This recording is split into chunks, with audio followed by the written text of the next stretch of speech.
Olá, meu camarada, vamos para mais um vídeo desse canal. Eu sei que você, como eu, também acreditava que a origem da capoeira era dos negros bantos de Angola, pois foi essa história que contaram para nós. Mas hoje, e aqui nesse canal, vamos desmistificar toda essa história da capoeira que contaram e que, na verdade, nós pesquisadores descobrimos novos documentos, novos arquivos. Não é informação tirada do pi, deixa para lá. Nós vamos estudar aqui hoje, dar continuidade ao livro do mestre Pedro, que fez uma pesquisa fantástica da capoeira e valentões na cidade e no estado de São Paulo. Bora lá entender essa história comigo. Aqui nós estamos no capítulo 2, Capoeira, Conflito e Sociedade em São Paulo. Uma análise da prática da capoeira na capital paulista do século XIX. Hoje nós vamos ver um processo crime que o mestre Paulo descobriu, né, desvelou para a gente, e a partir daí nós vamos compreender a verdadeira história da capoeira. E aí, camarada, você faz as suas próprias conjecturas, porque o que ele fez aqui é como eu fiz na minha pesquisa em Sergipe, revelando estratégias de sobrevivência, não só dos escravos, dos escravizados, mas dos forros, homens livres pobres, em meio à urbanização incipiente da cidade. Ele está falando de São Paulo, o professor Carlos Eugênio Líbano Soares trabalhou no Rio de Janeiro, eu fiz a minha pesquisa em Sergipe, e você, camarada, pode fazer aí no seu estado. Nós da capoeira não nos chamamos de camaradas à toa, mas vou contextualizar aqui para vocês, trazer um pouco do contexto histórico. Como eu sempre falo, não dá para estudar a história da capoeira sem estudar a história do Brasil. E o mestre Pedro também traz para a gente como que esses capoeiras sobreviveram em meio à violência cotidiana, entre agressões e solidariedades. A realidade da escravidão na São Paulo oitocentista propiciava mais o conflito do que a solidariedade entre iguais.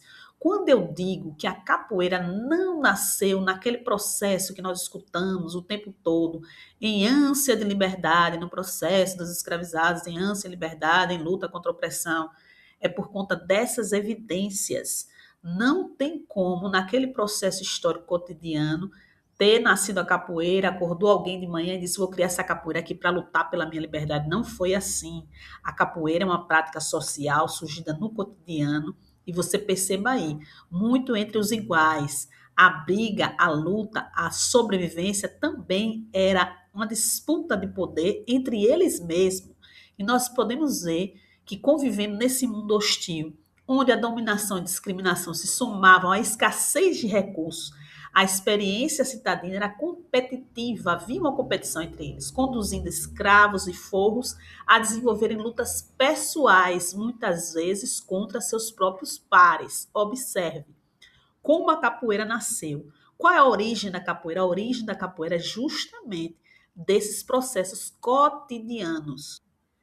Então, as prisões por brigas entre escravos estavam ali pulando nos registros, né? O mestre Pedro traz esse destaque, com o castigo chegando a 100 açoites, mas não pela capoeira como foi no Rio de Janeiro, mas por conta dessas lutas, desses conflitos. Para as autoridades, as demonstrações de valentia entre escravos, libertos ou africanos livres eram inaceitáveis. Então, eles estavam sempre brigando entre si, brigando por espaço nessa violência cotidiana, e ações policiais revelam a incompreensão dessas autoridades com essas práticas cotidianas dos africanos, dos seus descendentes, dos povos originários, que traziam uma linguagem incompreensível para quem vivia no mundo dos brancos. E dentro de todo esse processo havia a brincadeira capoeira, uma brincadeira muito perigosa, né? Então, o mestre Pedro relata para a gente. Em janeiro de 1826, na freguesia de Nossa Senhora da Penha de França, o escravo Balduíno foi questionado sobre o porquê de ferir um menino dando-lhe pancadas. Respondeu que era uma brincadeira, ao que a autoridade ressaltou ignorar tal brincadeira. Essas brincadeiras poderiam ser uma forma de diversão, mas também ajudariam os participantes a adquirir habilidades úteis para o dia a dia violento da sociedade de então. Indivíduos hábeis na luta corporal teriam condições de ganhar respeito e proteção. Vocês percebam que se até hoje na roda de capoeira a gente consegue, né, perceber que alguns indivíduos impõem respeito através da força física, através das suas habilidades corporais, que cada um de nós, né, tem as suas habilidades na capoeira, uns diferentes de outros, que a capoeira é muito grande, né? Não dá para você ser bom em tudo, mas cada um de nós escolhe o seu difícil, a sua luta e se destaca naquilo que se propõe. Então, nesse movimento dessa violência urbana, era importante que esses indivíduos tivessem essas habilidades corporais para ganhar esse respeito e muitas vezes proteção dos grupos, né, que no Rio de Janeiro é chamado de maltas, e aqui nós vamos estudar esses pequenos do chafariz em São Paulo. E dentro desse cotidiano, tinha as armas, né, dentro dessa violência urbana. Eu trouxe também o meu livro Escorregar, Não É Cair, é um Jeito que o Corpo Dá, porque eu encontrei nas posturas de Aracaju, distância, né, da cidade de Sergipe, muitas proibições das armas que eram utilizadas pelos capoeiras. E foi ali também que eu vi, né, nas pistas, apesar nessas documentações oficiais em Sergipe, a gente não encontra a palavra capoeira, né, eu encontrei nos jornais, nos relatórios de presidente de província, mas não encontrei nos processos crimes e também nos códigos de postura. E nas posturas municipais eu encontrei muita questão da proibição das armas. E com relação a São Paulo, né, que nós estamos estudando a capoeira e valentões na história de São Paulo, o acesso era facilitado. Em uma cidade escura de ruas tortuosas, pessoas facilmente adquiriam facas e outras armas proibidas, fossem escravas ou livres. Lembre que aqui a gente está no início do século XIX e nesse momento a navalha ainda não era um objeto totalmente incorporado à capoeira. A navalha só veio ser incorporada depois, né, como nós estudamos já em outros vídeos. Voltar aqui para a gente terminar essa parte. Então, a fiscalização era ineficaz. Em 28 de fevereiro de 1834, o fiscal flagrou pontos ilegais de venda de facas de ponta em diversos pontos da cidade. E a estratégia de sobrevivência, com faca nas mãos e habilidades de luta, escravos e forros estavam melhor preparados para enfrentar os dissabores da vida incerta. Então, eles utilizavam a capoeira nesse processo do cotidiano. Dentro desse processo do cotidiano, tinha essas armas que eram proibidas, estava lá nos códigos de postura que nós já vimos em vídeo anteriores. Se você não assistiu os vídeos anteriores dessa playlist da capoeira em São Paulo, assista para entender toda a conjectura. Mas perceba que tinha muito, era a faca de ponta, essas facas de ponta eram muito utilizadas pelos capoeiras no século XIX. E eu estou fazendo esse paralelo com o meu livro justamente por conta de que em Sergipe eu encontrei vários códigos de postura com essa proibição, tanto da faca de ponta como da navalha, porque a minha pesquisa já foi de meados do século XIX até ali 1891, né, depois do Código Penal de 1890. E o mestre Pedro fez uma pesquisa maior e ele traz aqui os pequenos do chafariz. Essa imagem aqui do lado é de Rugendas, né? Que ele mostra a briga nas filas dos chafarizes, né? No Brasil inteiro tinha essa questão do chafariz, né? Por conta da água, né? Não se tinha água encanada como nós temos hoje. Então ele traz nessa imagem, você vê aqui dois negros brigando, né? A disputa pela água, outro com uma faca na cintura, que era muito comum. E o mestre Pedro traz para a gente esses pequenos do chafariz, né? Um caso histórico que aconteceu num desses momentos aí. No dia 14 de novembro de 1864, veja que aqui nós já passamos, nós já demos um salto na história, lá nós estávamos no início do século XIX, agora nós já passamos depois do meio do século XIX. Eu sempre costumo dividir essa história, a história da capoeira, a própria história do Brasil, né? Antes e depois da Lei Eusébio de Queiroz de 1850. E aqui ele fala que foi registrado que 3 dias antes ocorrera exame de corpo de delito no pretor Eduardo, escravo de Carlos Mariano Galvão Bueno, que foi ferido gravemente junto ao chafariz do Miguel Carlos por outro de nome Adão. Este caso aí que ele trouxe contribuirá para captarmos o que era a capoeira na época e como era vista pelas autoridades locais, revelando grande permissividade por parte da elite intelectual em São Paulo. E aí eu trago de novo o meu livro, Escorregar Não É Cair, é um jeito que o corpo dá, as configurações da capoeira em Sergipe no século XIX, porque não havia nos registros de polícias preso por capoeira. Em São Paulo, na pesquisa do mestre Pedro, não havia registro de polícia preso por capoeira, porque eles eram arrolados em outros crimes e a capoeira é muito mais atenuante do que agravante, como no caso do Rio de Janeiro. No Rio de Janeiro, o professor Carlos Eugênio Líbano Soares encontrou vários processos crimes de presos por capoeira, mesmo antes da capoeira ser crime. Em Sergipe, apesar de eu ter encontrado capoeira no século XIX nos jornais, nos relatórios de presidente de província, e encontrar essa questão da proibição das armas nos códigos de postura, nos processos crimes, no arquivo público, não encontrei capoeira. Tudo que era prática social relacionada aos escravos, aos negros livres, a todos aqueles do povo, né, era relatado como sambas e batuques. Então havia proibição de sambas, havia proibição de movimentações, né, de ajuntamento, e nos processos crimes, todos os crimes que eu encontrei que fosse mais próximo da capoeira, estava lá sambas e batuques. Não tinha a palavra capoeira. Por isso que eu trouxe aqui essa relação do estado de São Paulo com o estado de Sergipe. E estou sempre trazendo o Rio de Janeiro, porque nós já temos uma playlist aqui, a Capoeira Escrava, do professor Carlos Eugênio Líbano Soares. Se você não viu, vou deixar no final, quando acabar esse vídeo aqui, você veja para você fazer suas próprias conjecturas. Se você não for inscrito nesse canal, se inscreva, porque nós precisamos de você, né, que dê o seu like para que o YouTube entenda que esse conteúdo é importante, para que eu possa continuar produzindo aqui para vocês e traga mais elementos da história da capoeira, juntamente com a história do Brasil, em outros estados, porque nós já temos pesquisas em muitos estados, mas não temos em todos. Precisamos de mais braços, precisamos de mais pesquisadores, precisamos de você, camarada. E esse caso aqui está num processo crime em São Paulo, e vocês vão perceber que ele traz algumas especificações, né? Vamos falar do Adão dos Santos Jorge, que era um africano livre. A identificação de nação Congo, rosto redondo, preto, sem barba, olhos pardos, nariz chato, obteve carta de emancipação em 26 de novembro de 1864. Seus serviços foram confiados ao padre João Batista de Oliveira. Qual a condição jurídica de Adão dos Santos Jorge? Era africano livre, emancipado, uma categoria criada por convenções internacionais destinadas a acabar com o comércio de escravos. Na prática, tiveram experiências semelhantes à de escravos. Deixa eu contextualizar aqui para vocês. Nós já estudamos em outros vídeos do canal. Assistam para você fazer suas próprias conjecturas. Mas é interessante você entender que a partir de 1831 tinha uma lei no Brasil que proibia o tráfico negreiro. Só que essa lei não pegou muito, né? Continuava havendo tráfico. Quando se identificava esse africano que foi trazido para o Brasil pós a lei de 1831, juridicamente era legal ele continuar escravo. Mas na prática, o que acontecia? Ele tinha um certo tempo, já que ele foi trazido, mas ele era categorizado como africano livre, mas ele teria que servir por um certo tempo ao serviço público ou a alguma igreja, alguém que o judiciário destinasse ele para servir por um tempo. Poderia ser por 10 anos, poderia ser por 15 anos, o tempo se especificava ali na hora da audiência.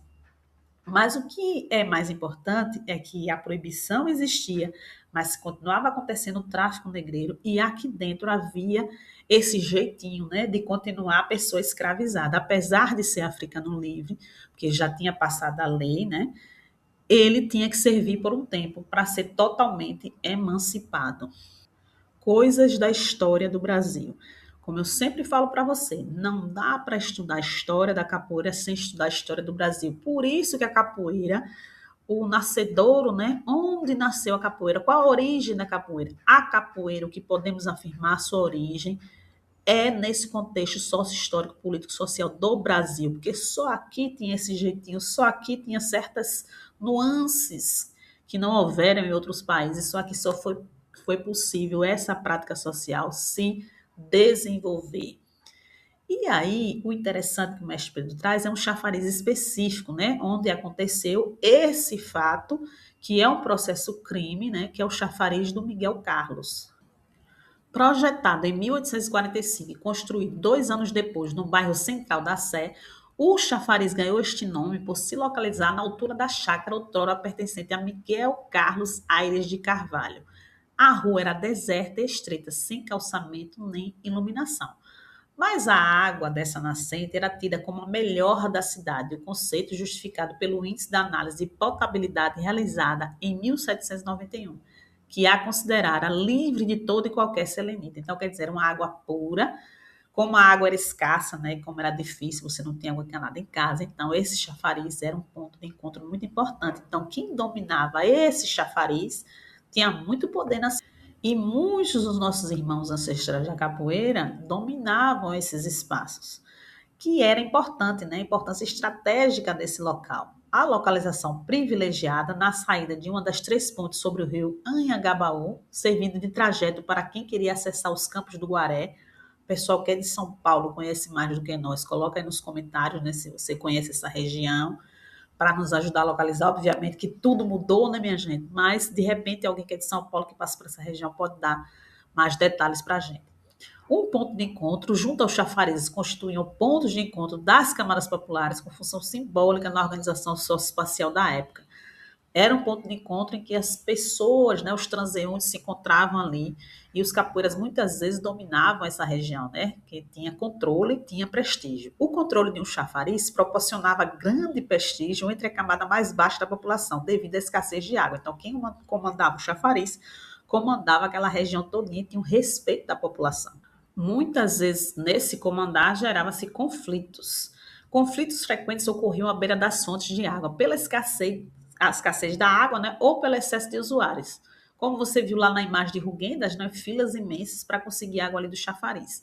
Só o fato de trazer água num barril significava rusgas frequentes com outros cativos, exigindo disposição, coragem e habilidades de luta. Eu trouxe aqui a microfísica do poder, que é um conceito do filósofo francês Michel Foucault.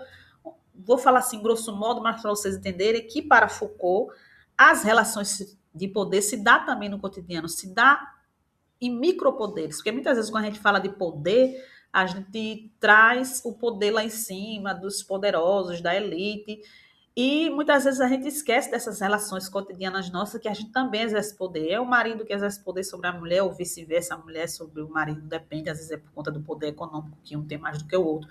É o pai que exerce poder sobre o filho, então há micropoderes. E a prática da capoeira devia ajudar nessas horas, né? A formação das maltas era derivada do domínio também do chafariz, a gente já viu com o professor Carlos Eugênio Líbano Soares. Lá na Sociedade da Ginga, nós já estudamos a negrada instituição. Estou pensando aqui em deixar para vocês poucos dias esse vídeo. Coloca aí nos comentários se você acha interessante. Poucos dias porque é um vídeo exclusivo da Sociedade da Ginga, mas eu vou trazer para vocês, deixar aqui no canal alguns dias para aqueles que chegam até esse ponto do vídeo, merecem assistir essa aula sobre a negrada instituição, para entender também isso, né? E uns grupos dominavam os outros. No Rio de Janeiro isso é muito forte, né? O professor Carlos Eugênio traz detalhes, né, na obra A Negrada Instituição. Então, eu vou trazer para vocês, deixar poucos dias, para aqueles que chegam até esse ponto do vídeo, vai assistir, vai ver, depois eu tiro do ar, porque é um vídeo exclusivo da Sociedade da Ginga. Se você não sabe o que é a Sociedade da Ginga, eu sempre deixo no primeiro comentário fixado um link para você entrar em contato comigo e me perguntar se tiver alguma dúvida, como entrar para a Sociedade da Ginga, que é a nossa comunidade que nós estamos formando para estudar a história da capoeira. Então, no Rio de Janeiro eram as maltas e aqui, na Capoeira de São Paulo, os integrantes do Pequeno Chafariz. Aqui, os pequenos do Chafariz eram uma espécie de grupo, né? Que tinha ali e que o mestre Pedro trouxe alguns nomes que aparecem na documentação. O Eduardo, de 24 anos, escravo do Maranhão, sem ofício, não tinha profissão, que foi a vítima da navalhada, né, desse processo do crime que ele trouxe.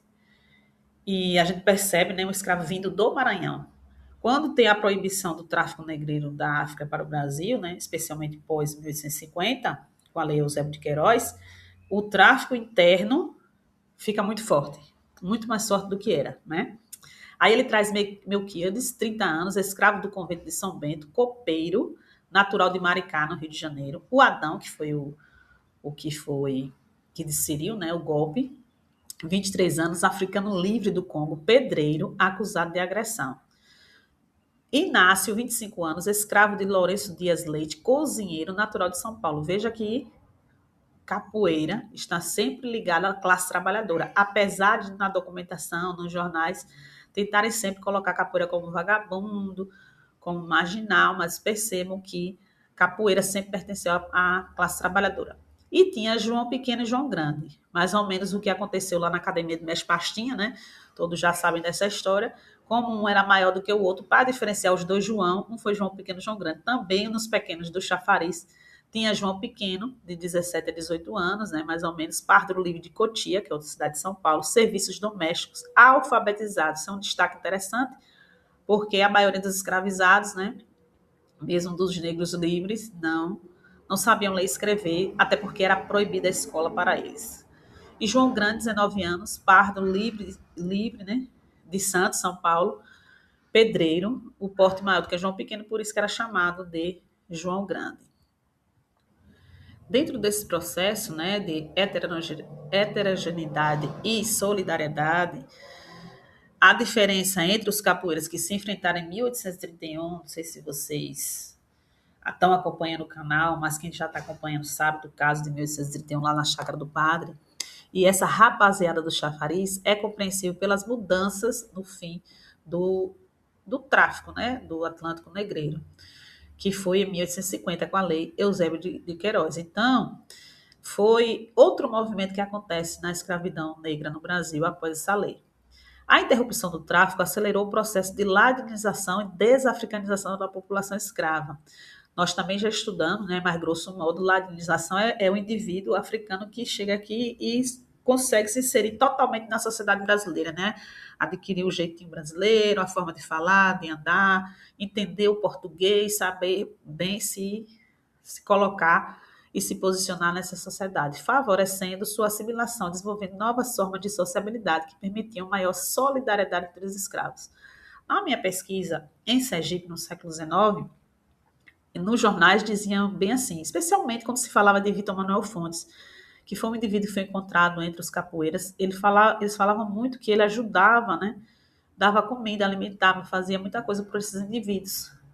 E era interessante, e foi algo que eu destaquei na minha pesquisa, essa irmandade, essa solidariedade, não é à toa que nós nos chamamos de camarada. Então, esses pequenos do chafariz, eles eram formados, né, grupos formados por jovens entre 17 e 30 anos, e era feito por prestadores de serviço, né, que nos dias de folga eles tinham essa mobilidade pela cidade, e isso é extremamente interessante.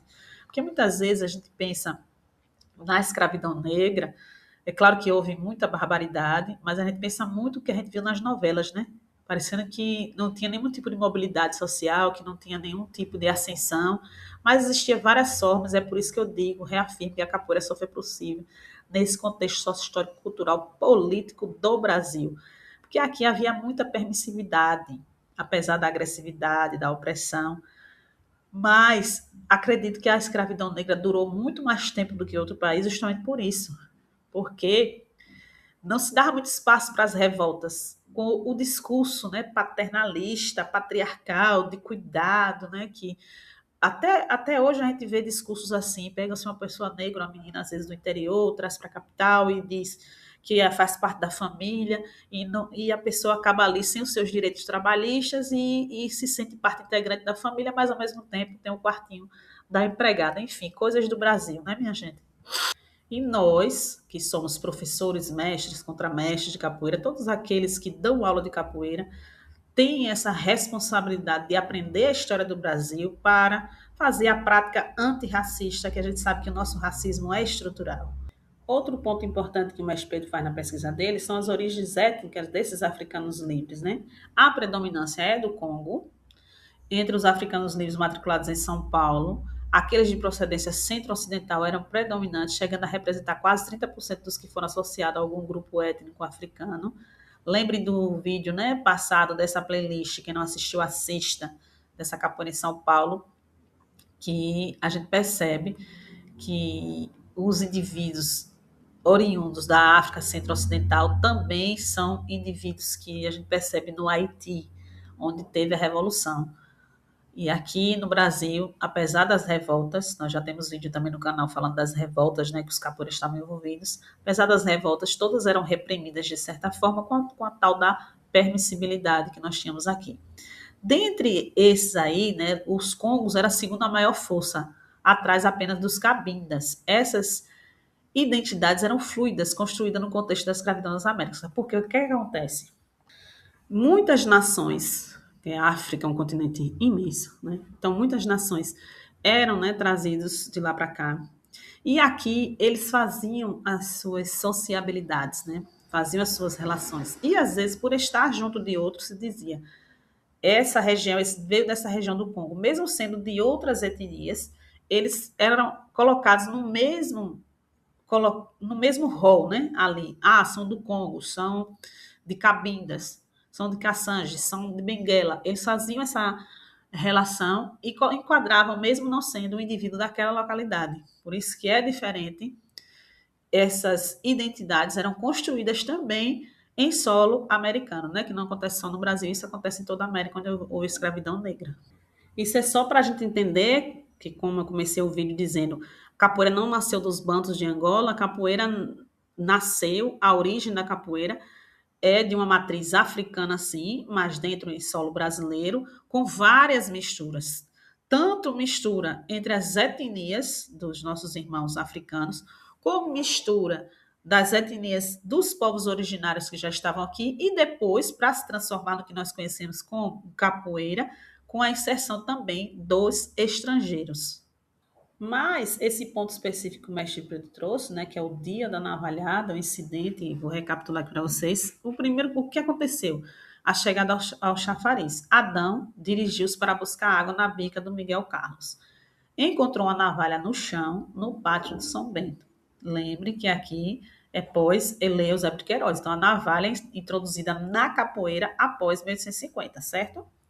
O segundo ponto, o encontro com Eduardo. Eduardo chegou com João Grande e João Pequeno. Adão mostrou a navalha que havia achado. E aí começou, né, o início da brincadeira. Eduardo, com uma vara na mão, começou a brincar com Adão, dizendo-lhe que cortasse a vara com a navalha, jogando capoeira. Ou seja, provocou o indivíduo para jogar capoeira. Como que acontece a agressão? Durante o jogo de capoeira, sem plena consciência, Adão cortou o dedo de Eduardo e causou outros ferimentos com essa navalha, mas eles estavam jogando capoeira. O jogo de capoeira foi revelado nesse processo, né, que segundo Adão, Eduardo, com a vara na mão, começou a brincar com ele. Interrogado, dizendo que se fosse capaz, cortasse aquela vara com a navalha, começando a jogar capoeira. O brinquedo consistia em Eduardo dar em Adão com uma varinha de 2 ou 3 palmos de altura, enquanto Adão tinha a navalha em punho. Durante essa brincadeira, ou jogo de capoeira, né, em sem plena consciência, Adão cortou Eduardo. Essa brincadeira, né, tida como brincadeira capoeira, lembre que no Maranhão, se você não for inscrito, se inscreva nesse canal, que nós pretendemos estudar todo o Brasil que tem pesquisa. No Maranhão, o Roberto fez uma pesquisa muito interessante e lá a capoeira era conhecida como brinquedo. Também é interessante a gente estudar sobre isso para fazer as nossas próprias conjecturas. Então, dá o seu like aí para que eu continue produzindo por aqui e você aprendendo por aí. Então, Eduardo queria brincadeira e ele, né, respondente, não estava para elas. Eduardo disse: bote, que se acertar eu te perdoo, né? Aquele respondente, né, o Adão, dizia: vai-se embora que eu não quero brincadeira. O Adão tentou evitar, mas o Eduardo sempre provocando. E o mestre Pedro traz um paralelo interessante no seu livro, que é a cufuinha no reino de Luanda, né? Essa prática foi registrada por Henrique Dias de Carvalho em 1884 a 1888, no Jagado de Cassange, cerimônia com demonstração de valentia, dança com faca, agilidade corporal, acompanhamento de instrumentos de percussão, cantos e assobios. Veja que essa prática, que vem dessa região de Luanda, tem essas nuances parecidas com a capoeira. Quando eu digo que a capoeira não tem fundamento, e as pessoas querem me cima de mim, é nesse sentido. Por quê? Você pode falar de fundamento da sua linhagem, do seu grupo, da capoeira regional, das várias capoeiras angolas, mas não dá para falar de fundamento da capoeira, porque veja quantos elementos que nós introduzimos depois como uma prática social, e isso é comum, acontece até nas artes marciais, quanto mais numa prática social como a capoeira, né? As modificações, as tradições são modificadas, isso é super natural, é comum porque vai se passando de geração em geração, especialmente aqui, né, que nós aprendemos através da oitiva. Não se tinha essa documentação toda, não se tinha pesquisa acadêmica, isso é muito recente na história da capoeira, porque a própria universidade não se importava muito com essa questão do povo, né? São debates que só vieram depois. Então, essa cufuinha é a dança aos saltos, avançando e recuando, passo nos bicos dos pés com rapidez, gritando e assobiando, acompanhado por instrumentos em berraria. E ele traz que essa capoeira em São Paulo tem elementos similares, identificados na prática descrita, né? No processo lá que tinha Adão e Eduardo. Demonstrações de valentia, uso de arma branca, movimentação ágil, presença de espectadores que animavam ali o momento. Africanos trouxeram de suas terras natais habilidades de luta e um substrato que os tornava valentões em potencial. E eu sempre acrescento, africanos trouxeram, e aqui os povos originários também tinham suas lutas, suas danças, né, o seu brio pessoal, e que tudo isso junto transformou-se no que nós conhecemos como capoeira. E aí, qual era a estratégia de proteção do grupo? Eu trouxe aqui para vocês a imagem maior do canal, né? Caimães, Capoeira, Imagens e Signos, para que você que não é inscrito se inscreva, para nos ajudar a continuar produzindo por aqui. Deixe o seu like, é extremamente importante para o YouTube entender que o conteúdo é relevante. Se nós hoje, enquanto capoeiras, né, muitas vezes temos rivalidade entre os grupos, muitas vezes nós não entendemos certas atitudes dos nossos irmãos da capoeira, imagine nesse momento, mas existia uma certa proteção. Coloca aí nos comentários se você acha que nós hoje também nos defendemos, nos protegemos uns aos outros, ou se nós só pensamos nos nossos grupos de capoeira. Eu acho que esse é um debate interessante, né, que nós podemos levantar, podemos fazer outros vídeos sobre esse assunto, porque eu vejo muito, né, as pessoas falarem de um tempo que nós não vivemos, em que o capoeira era muito mais solidário uns com os outros. Então, eu tenho 27 anos que pratico capoeira, mais de 20 de pesquisa, mas eu sei que tem gente aqui no canal que tem muito mais tempo do que eu e pode falar de outra época que eu não vivi. Mas o que eu posso falar é dos documentos, é da pesquisa histórica, porque é sobre isso que eu estudo todos os dias e escrevo também, né? Estou escrevendo um livro que vou lançar ainda esse ano. Estou fazendo o terceiro volume do e-book Metodologia do Ensino da Capoeira e estou aqui produzindo para vocês, além da aula que dou todo mês lá na Sociedade da Ginga. Fora o meu trabalho na universidade, né, que eu dou aula para o curso de Educação Física e tenho que passar também para eles toda essa história da capoeira e toda essa movimentação, que a maioria deles não são da capoeira. Eu sempre digo, quando eles se interessam, eu digo, vão procurar um mestre de capoeira, vão procurar um professor de capoeira, vão fazer capoeira, se vocês gostaram, porque aqui é só para que o conteúdo capoeira não seja negligenciado na escola. Mas ali entre os pequenos do chafariz, essas estratégias eram o quê? A vontade dos integrantes do grupo de guardar segredo de suas práticas é evidente. De guardar segredo dessa capoeira, né? Muitos afirmaram estar olhando para outra direção no momento da navalhada, não presenciando o ferimento, ou seja, apesar das rivalidades, se protegiam na hora do processo. Eu trouxe aqui algumas falas deles, né, na hora do processo. Estando ele, informante, junto da caixa do Miguel Carlos bebendo água, não presenciei quando o acusado Adão feriu com uma navalha de barba o preto Eduardo, disse Mequíades. E o Inácio disse, quando ele, informante, estava olhando para baixo na caixa, ouvindo Eduardo dizer ao acusado, você me feriu. Esta pode ter sido uma estratégia para proteger detalhes de uma prática cultural e eles, né, que para eles era muito preciosa. Algo além do medo de represálias, algo que instigava essa solidariedade que era a prática da capoeira. Mas nesse caso, né, houve o julgamento, qual foi o desfecho judicial aqui, 6 de maio de 1865. 6 meses após o ocorrido, o caso foi julgado. O júri afirmou ser Adão responsável pelo ferimento. E aí, esse ponto é interessante. Adão não ficou preso. A capoeira foi atenuante e não agravante. Se fosse no Rio de Janeiro, esse caso aqui, com certeza ele seria condenado, porque por usar capoeira seria um agravante. Já em São Paulo, atenuantes reconhecidas, né? Jurados viram a capoeira como uma brincadeira. Responderam por unanimidade existia atenuante. O fato criminoso tenha sido cometido sem pleno conhecimento, ou seja, estavam ali brincando e aconteceu o corte no meio da brincadeira, capoeira. E aí, por conta desse atenuante, houve absolvição. O juiz absolveu o africano livre Adão do crime e foi solto no mesmo dia, 6 de maio de 1865. E nesse momento nós percebemos essas permissividades das autoridades paulistas. A polícia na província de São Paulo não fazia questão de prender pessoas pela prática da capoeira especificamente. Estas eram eventualmente presas por outros motivos correlatos, tais como desordem e ofensa física.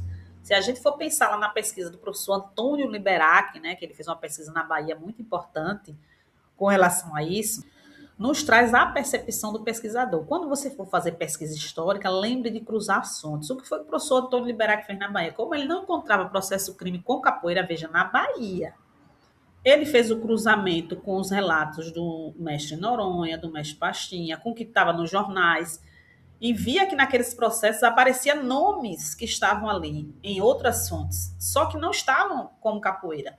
Os crimes ali eram de agressão física, de lesão corporal.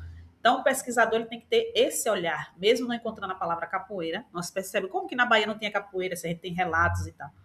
E aí, no processo crime, ele via que estava em outros, com outros crimes.